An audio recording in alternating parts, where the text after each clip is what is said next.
Hello everyone, I'm Carla Macias with RCR Wireless News, and welcome back for another episode of Inside Telecom Careers.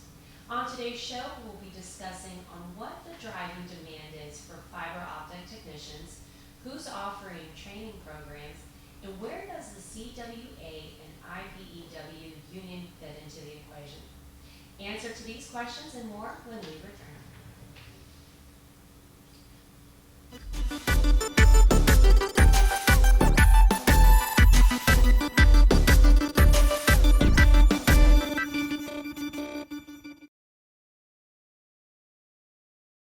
CommScope, thinking beyond today's technology to help you make the best decision for your network and your business.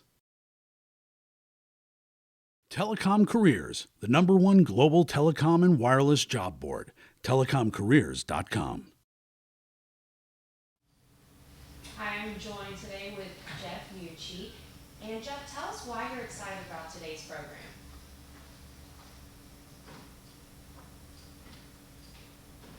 Carla Macias just joined as producer of RCR TV programs. The second reason I'm excited about today is because we're going to talk about fiber optic splicing, training, and unions, and we've got a great expert host that we're going to have join us here in a few minutes.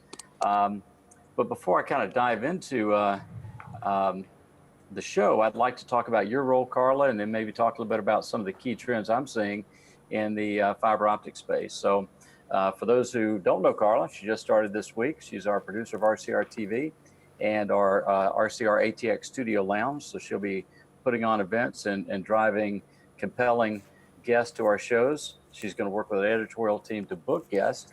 And you're also going to be hosting shows like you are today. And we're looking forward to some great new programs coming down the pipeline. I got a couple questions for you, Carla. Number one, how can people reach you? People can reach me via email at Carla, KMACIAS, at rcrwirelessnews.com.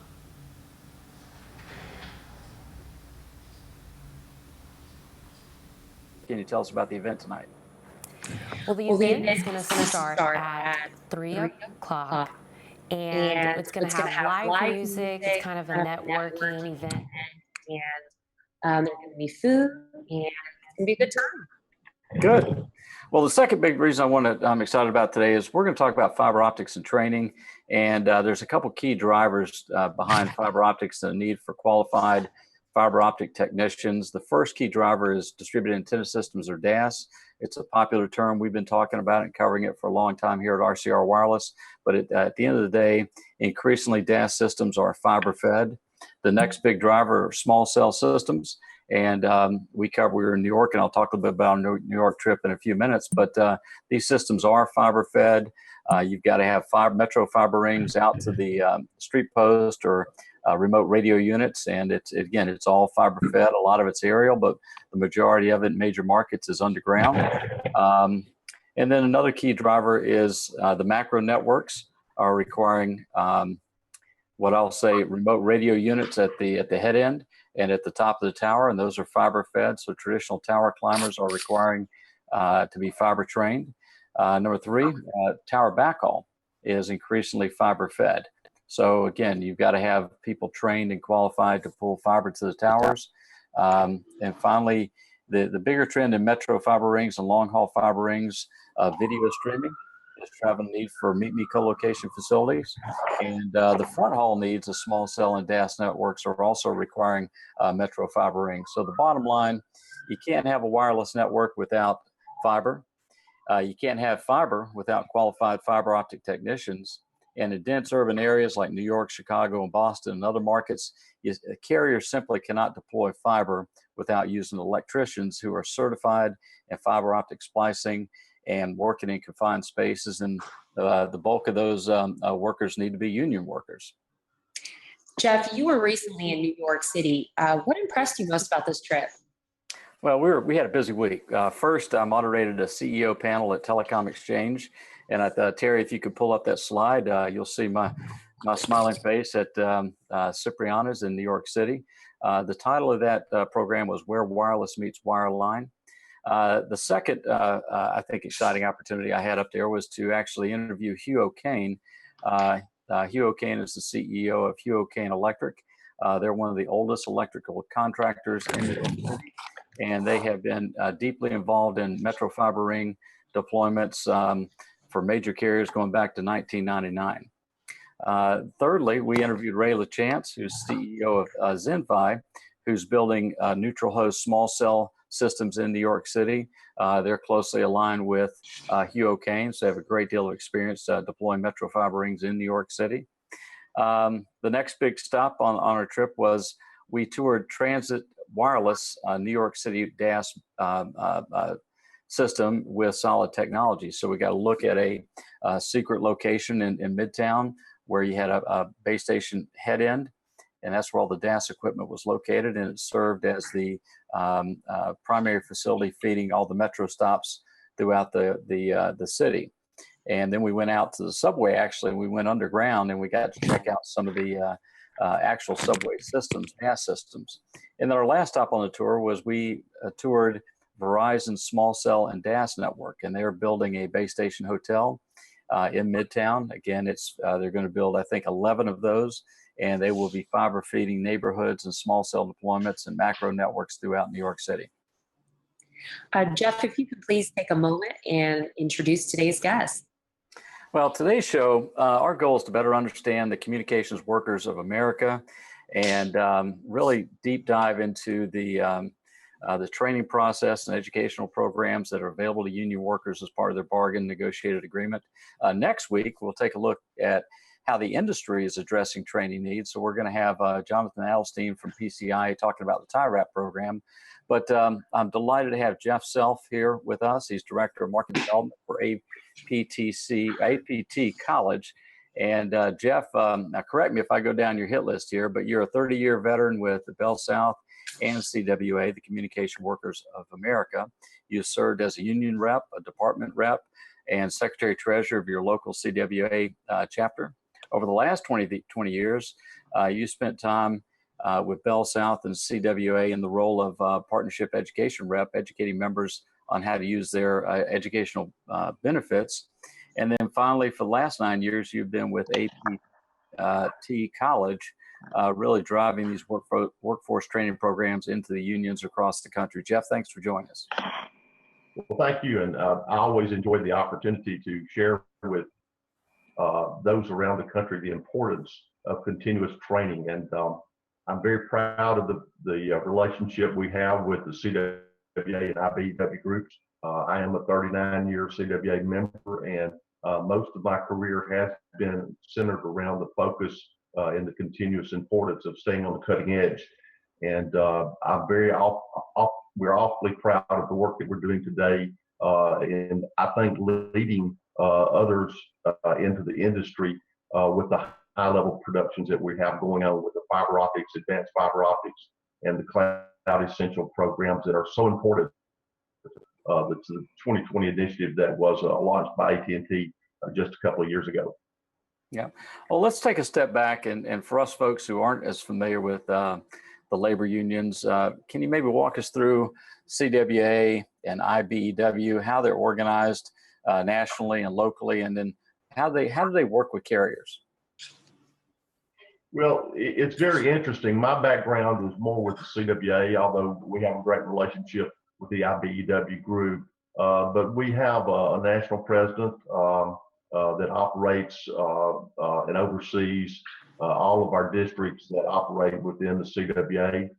We also have district VPs that oversee the regions, the old traditional AT&T regions such as the Bell South region, the Southwestern Bell, the Pacific Bell, those regions. And of course, then you have your normal breakdown into locals in your state. You have a CWA staff rep that represents those states.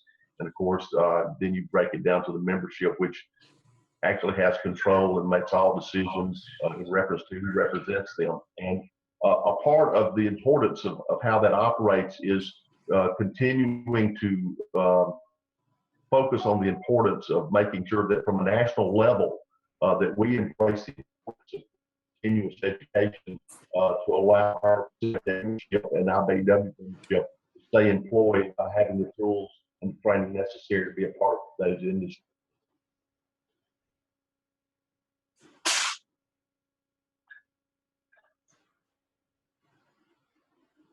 Okay, Carla, can you hear Jeff, or we lost Jeff?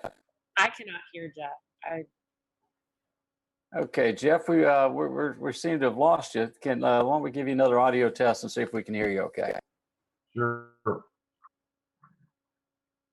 Yep, we've lost your audio. Why don't we have you dial into a phone number, and our production team can send that over to you. And then Okay. I think that's probably the best thing to do. And while we're doing that, Carla, maybe you and I can talk a little bit about some of the union issues that are going on today. But Jeff, go ahead. What are some of the issues that you're seeing with the union? Well, I think it's interesting right now because you've got we've been writing this week about the Verizon CWA negotiation that are going on right now, and you've seen some pretty harsh words from the union about a Verizon that's hell bent on breaking the union. But I think the bigger trend here is you've got the wireline side of Verizon, you got the wireless side of Verizon. The wireless side is non-union. You have the wireline side that is union, and they've been continuously declining the number of wire lines in their network, and at the same time, you've got a huge boom in wireless. And so, if you're Verizon, you're trying to balance the two different workforces. They're at the bargaining table right now, and then reading some of the press releases about the back and forth between the union and Verizon. One of the negotiating points is actually fiber optic connections. But let's check back in to see how Jeff's doing and dialing in on his phone. Jeff, we got you dialed in? I'm in the process of dialing in right now, guys. All right. There he is. Well, we've got to be fast on our feet here at RCR TV. Carla, this is your first TV show, and this is just the way we roll. So Jeff, are you on?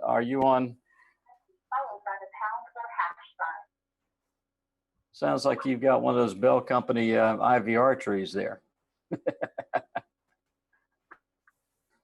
I think so.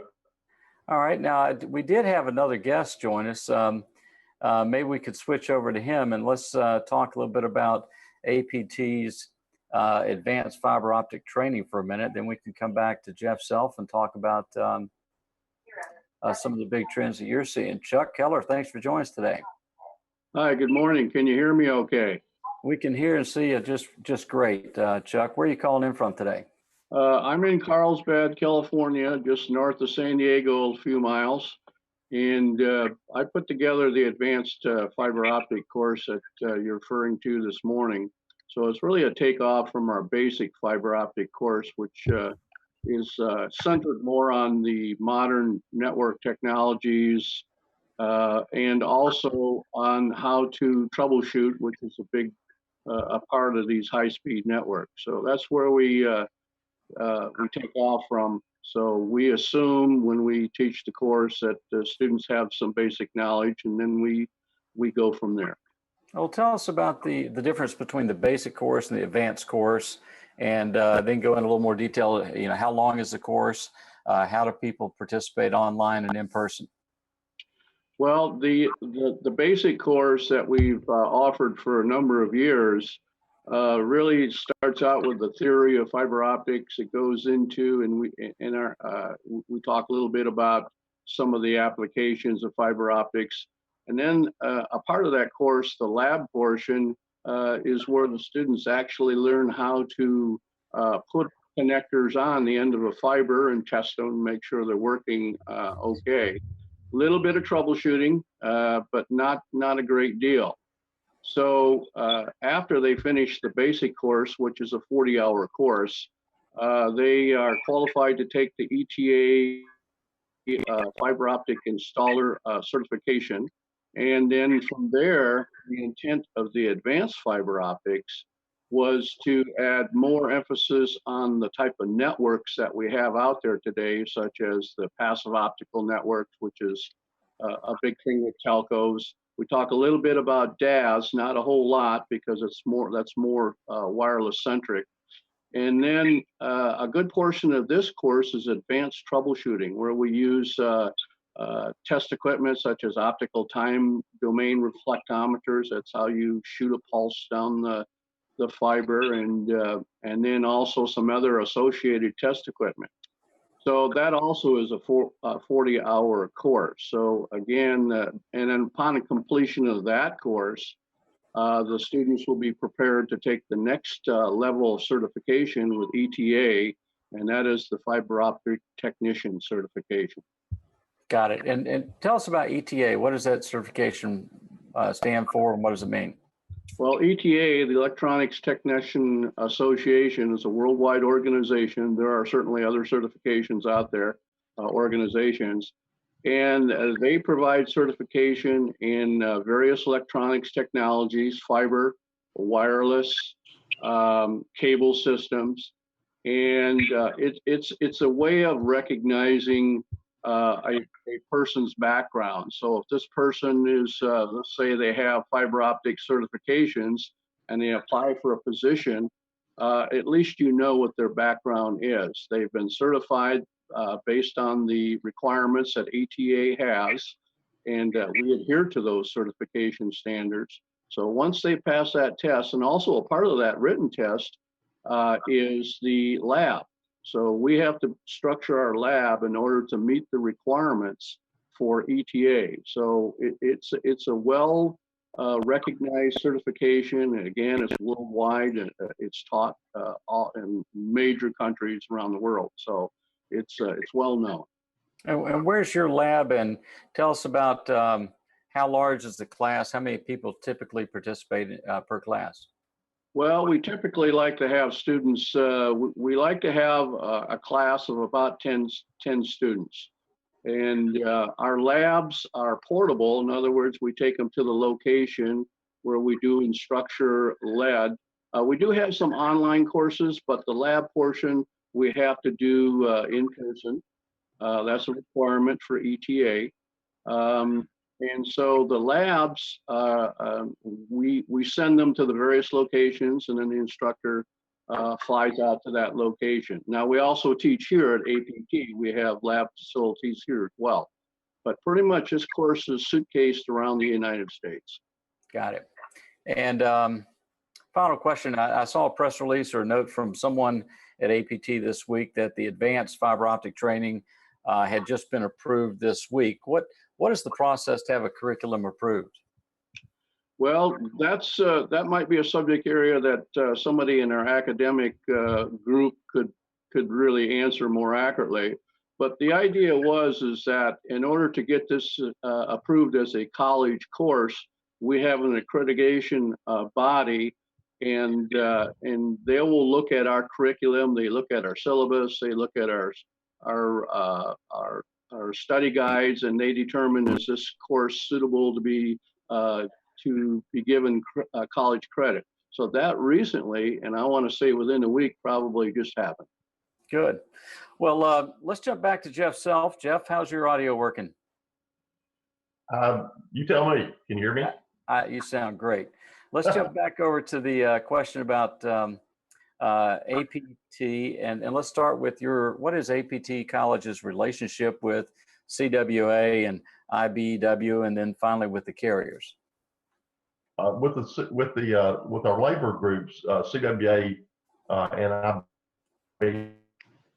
IBEW, APT College recognized years ago the importance of connecting and building a solid foundation with the labor groups that negotiate these educational packages. And it's very important for the employee to understand that geographically where you're located. Let's say, for example, in AT&T, 22 state region that they have nationwide.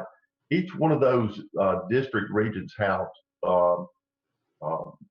contracts that are specific to that particular employee region's contract. So we worked hard years ago. Steve Bloom, the founder of the college, began early building a relationship with the labor union to ensure that we knew as much as we could about the educational programs, how they work, what is required for them to be approved by the company. And we've continued that relationship by participating in their national conferences and, of course, their regional conferences as well. to continuously try to make sure that we keep our hand on the pulse of what the CWA membership is seeing as a part of their day-to-day work life. So it's been from day one with this college. I love the fact that when we talk to the CWA and IBEW group, we can tell them we began the whole process here at APT, making sure they were a part or at the table of input of what that we were looking to accomplish. Well, I was in New York a couple of weeks ago, and again, meet with the CEO of a major electrical contractor, and he could not stress enough two things. Number one, the demand for fiber optic qualified technicians, and number two, he simply was befuddled why more people didn't, more union employees didn't take the time to use the educational credits that they have. And then in our briefing conversation, Jeff, you mentioned that in Texas, only 5% of a lot of the union employees in Texas are really taking advantage of some of these certifications. Can you help us understand what's happening? Why aren't they taking advantage of the educational credits that are negotiated into their contracts? And Jeff, that's a great question, and it's one that I address often with the CWA groups that I talk to. I think the major challenge for the leadership is to make it a part of their platform and their agenda each time that they address the CWA groups on a national level. I often use the example that you can talk to a group of CWA members and you can ask the question, how many can tell you where your wage scale is found in the contract book, and you can get 100% participation, or the healthcare benefits, or the benefits such as vacation. When you ask the question about your educational packages and what you got access to, the number drops off dramatically. I mean, it's within the 5 to 10% of the people there can tell you what they have access to. And the thing I try to make sure that our CWA brothers and sisters understand is that it is the one benefit that you carry with you for a lifetime. You know, you can't carry the vacation with you after you retire, and you can't carry the wage scale with you after you retire, but the time that you invest in personal career development travels with you during this whole journey of life. And so we're working on a high level right now, meeting with the VPs around the country of the CWA districts to try to make that part of their overall agenda. They're constantly embracing and knowing everything you can know about your educational package. Got it. Well, let's, Carla, what's, actually, let me take a step back. Tell us about APT College, and you know, how are you approved by the carriers? I think by AT&T and Verizon are two of your customers. And then how do you get approved by the union to do the training? Well, a couple of things. One is our accreditation, as Chuck touched on just a little bit, is the really the important tool that we need to be able to be a participant in the AT&T and Verizon programs. The language clearly states that you have to be an accredited college, and we're very, very proud of the work that was done by the APT staff and team to accomplish that. We've been accredited since 2003. And then on the CWA side, I think that the major important thing there is one, recognizing the industry certifications. And Jeff, to be honest with you, some of the people look and say, well, you know, that program is more industry cert focused than they are degree granting. And that's really not a true statement about APT College. Our focus is that for every student and member accomplish their associate's degree in telecommunications. But we have a great approach in what's called building blocks that's very appealing to the union. And the reason why the union, I think, embraces us on the level that they do is the student is able to accomplish certain professional certificates within our program that enables them to accomplish things and to be recognized for their accomplishments and not just in an internal selection way from AT&T, but in a personal way, you know, that enables them to eventually earn their degree, but also able to earn some certifications along the way, which builds their internal and external resumes. Got it. Well, Carla, what's next? We got about 5 minutes left. Well, What- what do you want to cover? What are some of the major trends that you all are seeing in the I'm going to let Jeff Self talk about that because that's his business. Okay, I had a little problem on Carla's question there, hearing it. Could you restate it for me, Jeff? Sure. What are some of the major trends you're seeing in technology training? Well, I think that daily we are seeing continuous changes in the technology and in the change.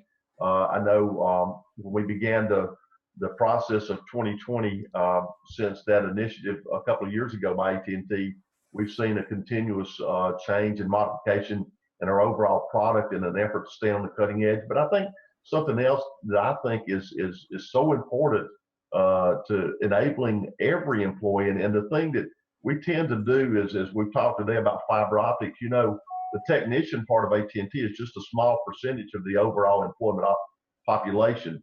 As a CWA organization, and we are CWA represented, but as a CWA represented college, we've got to ensure that no employee is left behind in this process. So we constantly are looking at additional programs that would enable the service rep and the care reps that are part of the AT&T program or Verizon programs to ensure that they have quality products as well.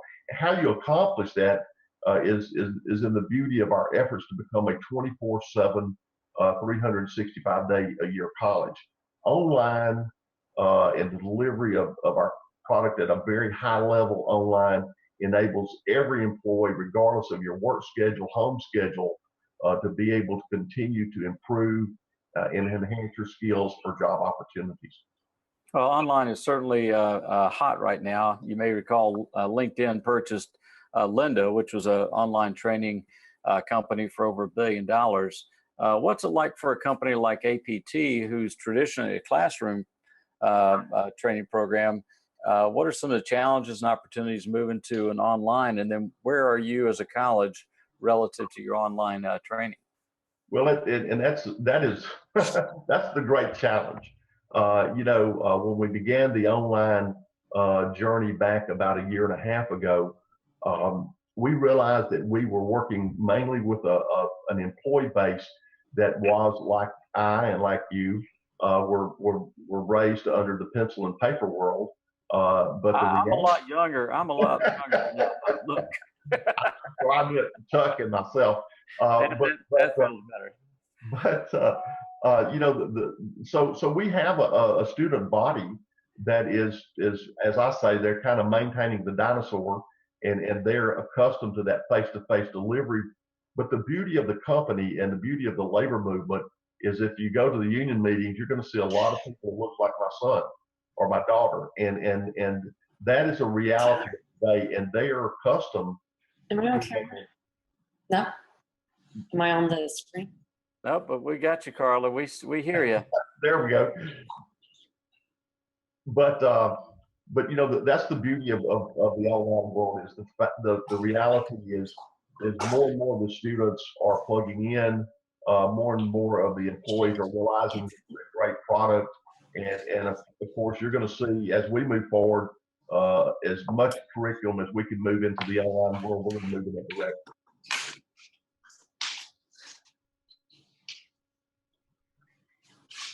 All right. And Chuck, as you are developing these new curriculums, how do you balance the need for online with hands-on training? Are you say that again, please? Yeah, as you develop programs, how do you balance this online trend with the need for hands-on training? Because again, you've got to develop the same curriculum. You want to be a 24/7 college. You just developed this fiber optic training program. Are you going to see a trend where you're going to be able to start moving some of the more of the training online and then come back for just testing? Or how's the online world impacting the way you develop your training? Well, for one thing, for a lot of the courses that we have right now, I'll say a portion of them, we can do full online course. There are exceptions, and fiber optics happens to be one of them, where the nature of the technology requires some hands-on. So we obviously can't do that in an online format. So as a matter of fact, we are discussing the options that we have right now. And one of the options that we're looking to move to is to go ahead and do an online course in fiber optics. You can certainly do this asynchronously or even synchronously. Right. And you can teach the basic theory. You can talk about all the technologies. You can do that online. But when it comes to the lab, our thought process is that we will send an instructor out there separately to perform the lab. It could be a week later. It could be a month later. Whatever the scheduling is out there. So that's where we're at with fiber optics, and it's sort of unique because of that. Got it. Well, we need to wrap up here, and I think, and Jeff, this is probably best directed to you. You're seeing the industry association starting to develop training programs. What can the industry learn from the unions about the way programs are developed and training is developed? Well, I think most importantly, you're going to get, I think, what they see in the field, in the day-to-day life of that technician. The labor union has their hand on that pulse of the business. They hear and see what the technician is experiencing and hearing about in today's job environment. So opening that line of communication by having the labor union share with the company in a partnership type of relationship. They may disagree on some subjects, but I think a joint partnership in that area to ensure high quality product or staying on the cutting edge of training enables the technician to be more productive. They enjoy their day-to-day work life better, which if they're more productive and they enjoy their day-to-day work life better, then it's better for the company. So that relationship that the technician is able to share with his boss and with the labor group, I think enables it to be a win-win for the company and the union. Okay. Well, I'd like to close by kind of revisiting my opening statement. Number one, you can't have wireless without wireline, and you can't have wireline without fiber, and you can't have fiber without qualified technicians. And in these dense urban areas, the carriers are going to have to deal with unions. And I guess I'll give you kind of a closing comment here, Jeff. Where is education following in the bargaining that's going on right now with the between the unions and the carriers? It's a major topic. I know here in the District 3 region or Bell South region, their contract with AT&T runs out August the 8th. And so they're deeply involved at the bargaining table today. And I know from chatting with just different groups around our district office that the major topic or one of the major topics is continuous education, enabling the employee to have access to more tools for educational training. And so it's always going to be a very, very important part of the union package. And that to me is exciting because if we're going to truly move forward in this world of technology, the employee has got to have tools and programs that's available that enables them to stay there on the cutting edge. Jeff, Chuck, thank you for joining us today. Carla, it is a delight having you part of our team. I know you're going to have fun tonight meeting all the tower climbers and the Texas State Wireless Association there at the RCR ATX Studio Lounge. Folks, we look forward to seeing you next week, where we're going to have Jonathan Adelstein going to be talking about the TIRAP program, which is a telecom industry apprentice program that the industry is developing. And again, we thank you for joining us this week. Have a great weekend. Thank you, guys. Thank you. Inside Telecom Careers is a production of RCR TV News. To reach Jeff Mucci or to suggest a show topic for Inside Telecom Careers, you can reach him at jmucci@rcrwireless.com. For all telecom-related news and information, please visit rcrwireless.com. To connect with the industry's top talent, please visit telecomcareers.net.